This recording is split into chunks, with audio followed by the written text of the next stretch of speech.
Hey guys, welcome to The Logical Latte, a channel dedicated to giving you a jolt of logic within the political sphere. Is there something happening in Minnesota? They say that you can get a little insight into the internal polling of a campaign by looking at where the campaigns are spending their money and making their final stops. We're going to take a look at some of these tea leaves to see if we can get some insight into what the campaigns are thinking and where they're looking to make some gains. But first, before we get into that, please make sure that you subscribe to my channel and hit that notification bell to make sure that you're notified when I upload a new video.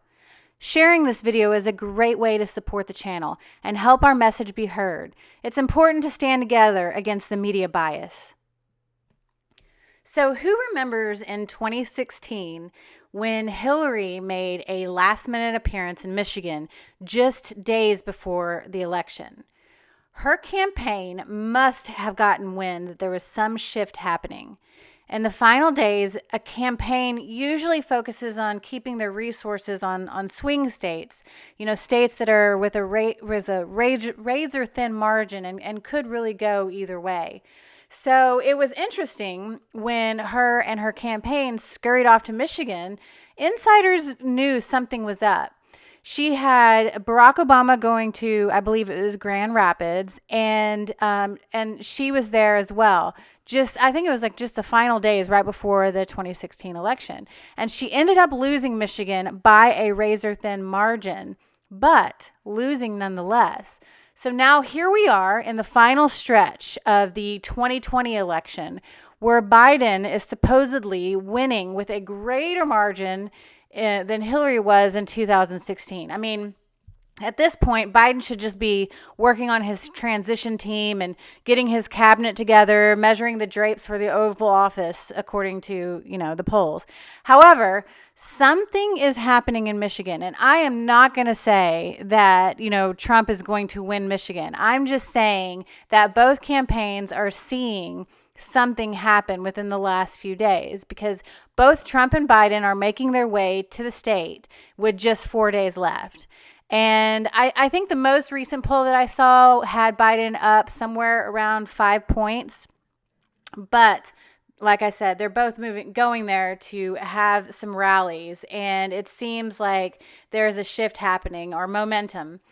So, a Republican hasn't won that state since Nixon.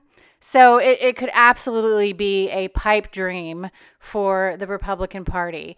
But if it was so locked up, I don't think either campaign would be heading there in the final and most crucial days of the election. Unfortunately, when the left takes over a state, they take over every facet in how they run that state, including elections and election fairness.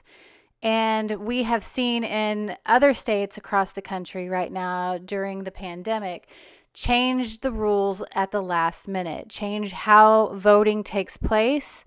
And some states are doing mail-in ballots to every electorate, their entire elector base. So I know that New Jersey had just sent out mass ballots, and they were able to because they are run by Democrats. And then you have states that are looking to have the ballots counted several days after Election Day. So North Carolina and Michigan and Pennsylvania are all playing a little bit of funny business with the way that their election is being run. And they have a scapegoat of the pandemic. So Keith Ellison is the state attorney general in Minnesota. And when he heard that the president was going to hold a political rally in Minnesota, he decided to restrict the amount of people that could attend this rally to 250 people. Now, we all know that Trump's rallies are, within the thousands. And to restrict the rally to 250 people is an absolute infringement on the people of Minnesota and their First Amendment rights. You cannot put a cap on how many people attend a peaceful protest. And President Trump has declared that all his rallies are considered peaceful protests. So originally, this rally was to take place at the Rochester airport. And then when Ellison decided to demand like a COVID preparedness plan, the Republican National Committee moved the venue to a steel company. And then the state and the attorney general started to pressure the steel company. And, that's their livelihood. They buckled under the pressure. They have to make sure that they can still live and work in this state after this rally. And no one wants that pressure from a government on their business. So the Trump campaign moved the rally back to the airport. So as we're recording this right now, it's still going to be at the airport. But we'll see that the 250 people, I don't see Trump, I don't see the Trump base abiding by a 250 people rally. Now, they might just let 250 people into the rally. However, I guarantee you the streets will be lined. And I almost feel like some of these rules and procedures that they're putting in place in different states are really waking people up. Let's not forget that Minnesota was the epicenter for the George Floyd protests and the George Floyd uprising of BLM. And when that happened, there were way more than 250 people on the streets. During the funeral services of George Floyd, the streets were packed with people. An indoor church was packed with people. So I feel like they're kind of shooting themselves in the foot when they try to, claim that this is just for the health and safety of the people within the state because of COVID.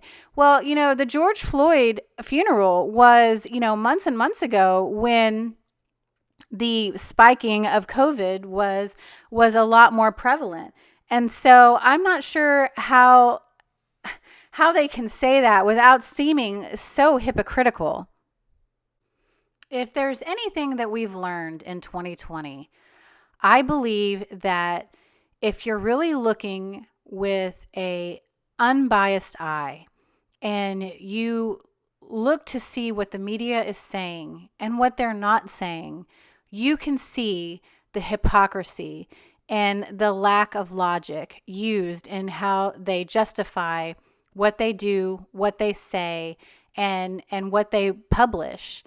And if you have any intellectual curiosity and any desire to do your own research and really look to see the things that are happening right in front of us and not look at the political landscape in red and blue, but really look to see how our country is being manipulated through media and through the established governments, it's very easy to see how we've gotten to this point. And love Trump or hate Trump, you cannot deny the fact that he has opened the eyes to many people across the country as to how things have been covered over the last 30 to 50 years.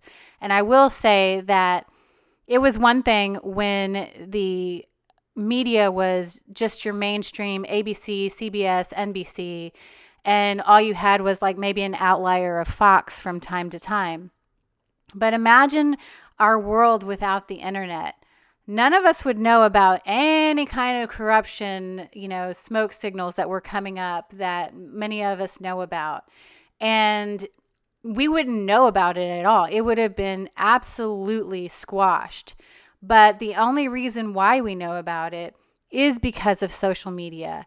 And that too is why they are trying to make sure that they have a stranglehold on that as well. So it's interesting how this is going to play out. But I do think that something is happening in Minnesota. And like I said earlier, I'm not sure if anything will come from it. But I believe that if it were a fair election, we would probably be able to see a little bit of a surprise. And only time will tell how that will pan out. So I'm going to keep my eye on Minnesota and other swing states, and hopefully within a day of Tuesday, we will have a president, and that president will be Donald J. Trump. So that's about all I have for you guys today. Make sure you do like and subscribe to my channel. Like I said, we need to stick together through all this media bias and make sure that our voices are heard. And I will see you next time. Thanks.